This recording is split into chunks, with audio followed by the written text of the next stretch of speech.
The screen is pitch black. We hear the sound of a clock. Tick tock. But it sounds distorted, heavy. Suddenly, we open with an aerial shot of Hawkins. It is no longer the town from the 80s. The sky is permanently stained red and gray. We see those upside down particles falling like dirty snow over the ruins of the library and the Starcourt Mall. The camera swoops down to street level. We see U.S. Army tanks blocking the exits. There is barbed wire everywhere. Signs reading Quarantine Level 4. And there, amidst the rubble, we see Mike Wheeler. He looks older, exhausted, wearing a bandana over his face and a rifle slung over his back. He's not playing D&D anymore, he's on patrol. This is the start of Season 5. It's been a year and a half since the rifts opened. Hawkins is a war zone. The camera takes us inside the high school gym, which is now the headquarters. We see Nancy marking a huge map on the wall. The map shows that the upside-down infection is eating the town neighborhood by neighborhood. We see Dustin enter. He's limping slightly, a lasting injury from the previous season. He brings news. Energy readings are spiking downtown. We go to an isolated room like a field hospital. We see Lucas sitting next to a bed. In the bed is Max. She is still in a coma, but something has changed. We get a close-up of her eyes beneath her eyelids. They are moving frantically. Lucas is reading her letters, but suddenly the radio next to the bed starts emitting static, and we hear Max's voice, distorted, coming through the speakers. He's coming. He's almost here. Cut to 11 and Hopper in a fortified cabin in the woods. 11 tries to use her powers to move an overturned truck, but we see she struggles. Her nose bleeds almost instantly. Hopper stops her. It is revealed that every time she uses her powers, the connection to the Upside Down weakens her physically. It is consuming her. But the focus shifts to Will Byers. Will is in Mike's basement, drawing furiously. The camera zooms in on the drawing. It's not the Mind Flayer. It's a map. Will looks up, sweating cold, touches the back of his neck and says, "It's not an invasion, it's a terraforming. Vecna doesn't want to destroy us. He wants us to become part of him." The action explodes. We see the army trying to contain a wave of mutated demodogs.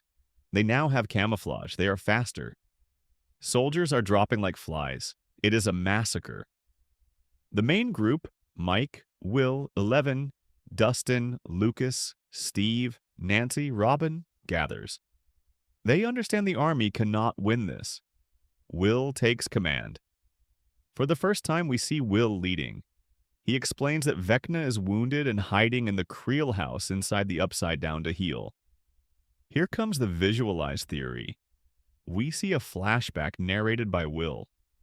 We see young Henry Creel, Vecna, but we also see a young Will from Season 1.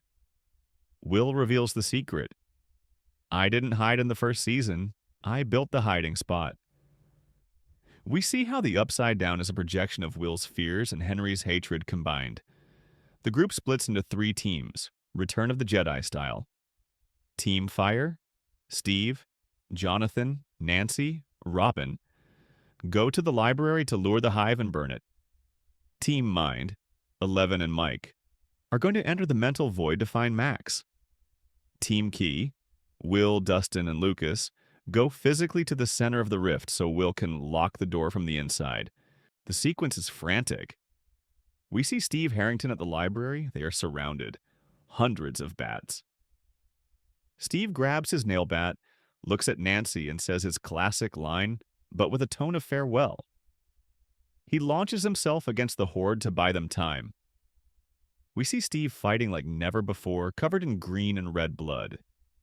He takes serious wounds, falls to his knees, but keeps swinging. Meanwhile, 11 enters the void. She finds Max. But Max isn't alone. Vecna is there. We see Vecna totally monstrous, almost fused with the environment. The psychic battle is brutal.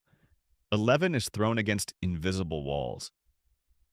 Vecna screams at her that humanity is a plague, but the key moment happens at the rift. Will reaches the center. The environment reacts to him, the vines parting as if he were royalty. Will connects his mind to the hive. We see Will's eyes turn completely white. Vecna stops dead in his fight with 11. He feels the intrusion. Will isn't fighting with force, he is fighting with memory. He starts injecting happy memories into the Upside Down. The snowball dance, D&D games, Joyce's hugs. We see the red world start to fracture, glowing with golden light. The Upside Down is allergic to hope. Vecna starts to disintegrate, screaming. But to close the door, someone has to stay on the other side to maintain the seal. 11 looks at Mike in the real world. She has blood in her eyes. She knows what she has to do. It's not Will who sacrifices himself, it's her. 11 uses all her power, generating a blinding white light that envelops Hawkins. We see Mike screaming her name, trying to grab her, but the light pushes him back. Total silence. Slowly, we hear birds. The camera opens in the Hawkins hospital. We see Max. Opening her eyes for real. Her limbs are in cast, but she is awake. Lucas is asleep in the chair next to her. She squeezes his hand.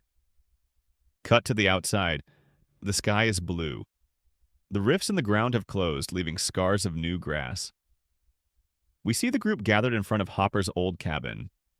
Everyone is there. Mike, Will, Dustin, Lucas, Max, in a wheelchair, Steve, bandaged and limping but alive, Nancy, Jonathan, Joyce, and Hopper. But there is a void in the center of the group. Hopper leaves some Eggo waffles on a makeshift wooden table. He cries silently. Joyce hugs him. Mike looks at the horizon. There is no body to bury. Only the hope that wherever she is at peace. The camera slowly pulls back, rising towards the blue sky until we see that the clouds have a very subtle shape. The silhouette of an 11. And that, my friends, is how the biggest saga on Netflix ends. A bittersweet, logical, and devastating finale. Do you think the Duffer brothers dare to kill 11? Or do you think the sacrifice will be Will? Leave me your theory in the comments below.